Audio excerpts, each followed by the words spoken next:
Marbella is a very transitional city, so newcomers might never have heard of collective calling. Those of us who live here know all too well how important they are for helping the homeless, helping those in Tanzania. In fact, they are complete busybodies when it comes to helping others and covering those cracks in the system, it would seem.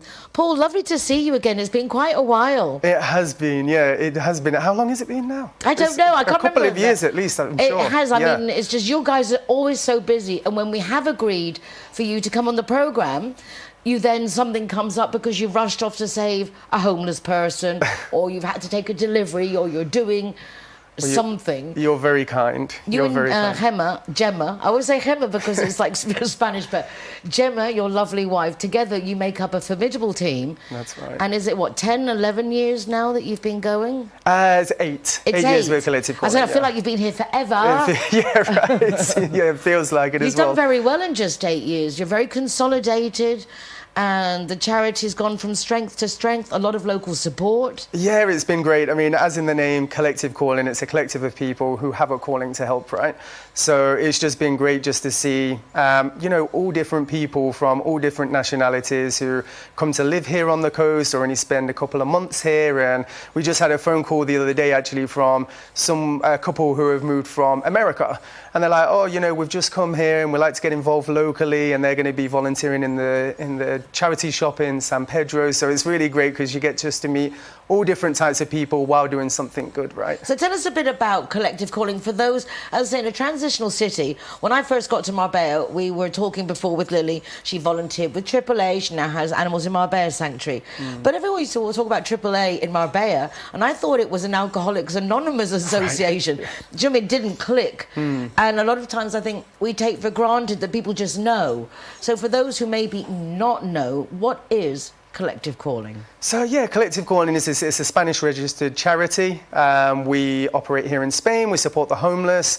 Have been supporting the homeless, you know, since we started basically 7 years ago. But that journey has been interesting. We now support our homeless friends with a mobile shower van, which provides hot showers to our homeless friends, which is just really great and really special, and it's something that's been on our heart for a number of years, and it's only just come to, you know, a reality over the last 12 months. So. I am blown away. That is so impressive. What an amazing, useful, needed addition to the services that people try to give those who are so unfortunate that they have nowhere to live. An increasing problem. Right. Unfortunately. Yeah, and it really became apparent because of the water shortages and, you know, before we had all of this rain, of course, but there was water shortages, so all the showers at the beach were turned off, and that kind of exacerbated the problem there. And with the lack of shelters on the coast, you have shelters in La Linea, shelters in Malaga, but those beds are taken up very quickly. And if your name is on the list that evening, then you miss out on not only a bed to sleep in, but you miss out on the other services that are provided by shelters, right? Such as food, hygiene, food, hygiene, hot shower, you know, just general things that we need as human beings, right? So how does this mobile shower thing work? What's the format? What's your route? Yeah, so at the moment, every Tuesday we go to Malaga. Okay. And we've collaborated with Angeles de la Noche, which is a soup kitchen essentially in Malaga. Does amazing work. They provide hundreds of meals a day for the homeless community and also underprivileged persons who are economically challenged, right? So they've been very welcoming, and we've partnered with this soup kitchen. So they basically prepare a list for us. They speak to persons that they're serving with food, and they create a list, and they say, you know, we're going to be turning up at 10 o'clock Tuesday morning. So we turn up with the van, and the list is already pre-made, and there you go. It takes about 2.5 hours to serve about 12 people. It's solar powered, so again, and it's hot water. So where'd you get the water? I mean, how does all that work? Yeah, so we fill that up at our home, actually. Enough to be able to shower 12 people? Yeah, it's a 500-litre water tank, which does... Is this specially made? I mean, how did you get this thing? Oh, I mean, that was a journey on its own, right? So you carry a vision, you're like, this will be great. All of a sudden, the funding comes, and it's like, okay, now what? How do we actually bring this to a reality? So, you know, just through trial and error, speaking to various garages, we actually found the person who's based in La Cala car park, you know, where the market is on a Saturday. And he's an expert in camper vans. So he knows exactly how to refurbish, you know, vans and kind of fix them into some type of mobile shower anyway. And he was just the perfect guy for it. Amazing, isn't it? Once you have a vision, how it comes to fruition. Yeah. You're just having that passion, and that's something that you and Gemma really have. You have visions. You have passions for the things that you then, because I hear you talking about them, and then they're there. Right. Then you're doing them. So Yeah. it's really lovely to watch. Yeah, I mean, that's the interesting dynamic, right? And that's why we need each other, like Gemma and myself. We need each other because I'm definitely more of a visionary, and Gemma is also a visionary, but she's also very practical. You know, she's like, okay, how do we take care of the practicalities of everything? So sometimes have to draw me back. You're like, okay, before we go running off too far, it's like, have we thought through these areas? So it's a really good balance that we have. It is. It's always nice to have somebody that complements your qualities, that you bounce off each other. And so you go to Tuesday mornings with the shower van to Malaga. Do you do anything locally? Fuengirola is the other place where we go every Thursday morning. Again, we've partnered. We didn't really know. We knew that there was a need. We've spoken to our homeless friends. This need became apparent. So we're like, okay, let's move forward and try and bring this to a reality. And then you kind of figure it out as you go along, right?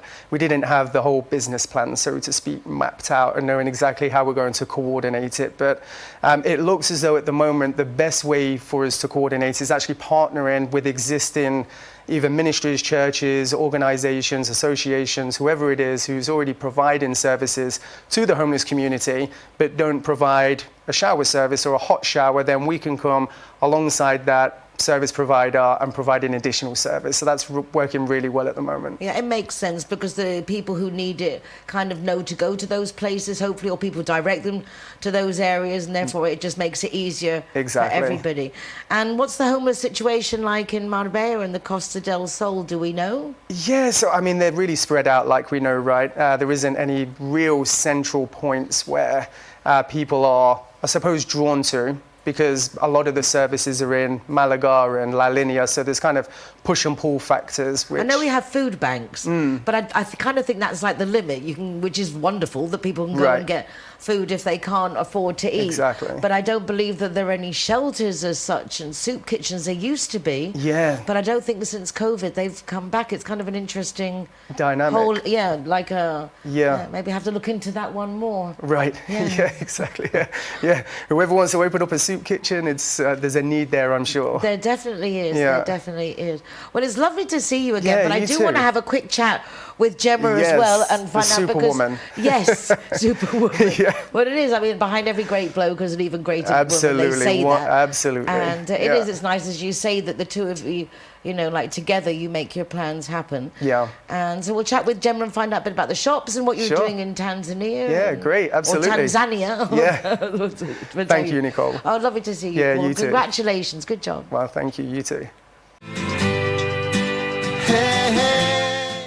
And now I'm delighted to introduce Gemma Carr. Long time also, Gemma, since I've seen you. No, too long, my dear. Way too long. I mean, we've caught up in a couple of events in La Sala, and when you guys have been, you know, doing your charity events, which is nice. Tried to go as many as we can to keep up with everything. But you're lucky also, like with Lily, you guys are good fundraisers.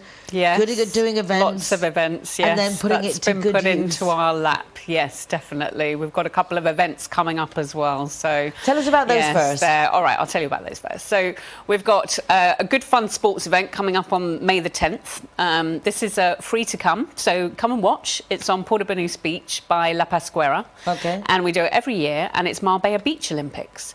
So if anyone wants to come and, you know, see some muscles running, you know, rolling around in the sand and doing some great activities, then we just have teams coming together from, we've got like F45 gym, we've got some Alpha Wolves, I hope. Big Daddies are the reigning champions for the last few years, so they get to, you have to beat those for trophy and prizes. But what are they doing? Are they volleyballs or? All different. So yeah, like team activities. So the finale is tug of war, but they'll do like press ups and burpees and, you know, some water activities and actually the one, you know, the wall stand when people are doing like standing up against the wall. I don't know how they do that, but that's one of the activities. So yeah, it's all good. It's all kind of umpired and refereed and timed, and yeah, we have a scoreboard and it's great Can fun. teams get Really involved fun. still, or is that Yes, closed? we definitely, yeah. We normally have, I think we're on 5 out of 6 teams. We could do with, we can have up to 8 teams. And how many people per team? What are the requirements? Minimum 5 people, maximum 10, and it's just you raise €500 per team, which gets donated to the charity. And yeah, you compete for some prizes and a trophy. So get in touch with us so any fitness fanatics, or it can be gyms, it can just be a group of friends that get together. You know, it's manageable activities. It's not too crazy, but it's good fun. It sounds like a lot of fun, like a school sports day for grown-ups. Raising money, that is awesome. Yeah. You also raise a lot of funds with your charity shops, the Collective Calling shops. We do. Well, we have our big summer galas and our winter galas. So the summer gala that's Carry coming on with up. your events, sorry. Yeah, sorry, that's the only one that's the big one that's coming up is on the 8th of June. Is that in the Via Padierna where you celebrate that, or you change That's venue? where we just had that in winter. So the summer one, we're doing a daytime event this time. Actually, Nice. we're doing it on a Sunday, 3 till 10, and that's at Finca Amalur in Marbella. Yes. We did a United Lovely wedding Nationalities venue there. Yes, And I know. That's where I think I saw you. And before. I remember asking Ashley, my daughter, how to say it in English, because in Spanish it's finca malura lavardero. Right. And so I said, how people weren't understanding me. She goes, you've got to say finca a malura a lavardero. And I was like, okay, but I have to like put the face on and everything. Finca a malura. Well, you can say it in Spanish better than I can. It's a beautiful venue. Yeah, it's very, very pretty. So Boho Garden Gala Party, basically. Lovely. So that's going to be really nice theme, and that's tickets are €125 per person, which includes the donation. We're having a nice garden buffet and drinks included, and some fantastic entertainment. We've got Mr. Math and a saxophonist, and we've got bespoke live productions that do fantastic shows and lots of special surprises up our sleeves. So wonderful. That's one not to miss. And then, yeah, like you say, we've got our charity shop. So we have the one in San Pedro we've had for the last 3 years, and that is amazing. That's just behind the main church in the church square of San Pedro. On Avenida Pablo Picasso, and that's just got some wonderful bargains. We like pride ourselves in making them look like boutiques and nice proper, you know, not your typical, I guess, you know, charity shop that sometimes you get the impression that they are. It's like smells lovely and all the clothes are designer and like beautiful bargains. And our very new one that we've opened in is in Estepona on Avenida Andalusia. So that's another wonderful new one. Congratulations. Yeah, so we need volunteers and donations of clothes and shoes and handbags and furniture, homeware, all sorts of stuff. Oh, you carry homeware as well? Yes. The Estepona shop's a bit bigger and a bit, so it's got more space for homeware and a few little furniture I buy items. a lot of my things in charity shops. All of my stuff is from charity shops now. A lot. Yeah. It's amazing. And living in an area like we do, some of the donations are just... Well, you amazing. can imagine, right? I mean, like, They're really nice very brands. nice. Some things have never been worn. Exactly, right? All labels on, especially. Like, it's incredible the type of donations we get. So it's well worth a visit and coming and seeing what bargains you And where can do the get. funds go? Well, you guys are doing all these events, and what do you do with those funds? You look like you're a boss lady doing all the payments and spreading it out. Well, as Paul explained, we've got our project in Spain that we're helping with the homeless, but we also have a very large project in Tanzania that we've been doing for the last 8 years. And that's always been extremely special and close to our heart, as that's helping. We rescue street children. As when we first saw it, the situation out there, we were looking at children as young as 5 years old on the streets. I mean, we're not used to seeing that at all, are we? So that completely just struck us to the core, really. And there were absolutely zero services available in that area, like nothing. And all of these children are just missing out on their childhood. They're not going to school. They're just trying to scrounge around for food out the bins and, you know, working and all sorts of just horrendous experiences that they've been through as well. So we have, obviously we have a rescue centre there where we house children. We house up to 30 children, and we've had that for the last 7-8 years. So you have people having to be there and... Yeah, we've got local staff. We've got 9 staff with matrons and social workers. How do you deal with the situation, the administration, and must have been very difficult also to set everything up over there? Yes, it was complicated, long, but we are finally in a place where we have just a fantastic team of staff around us now, and we're registered internationally in Tanzania, so everything's after many years we have finally found our space there and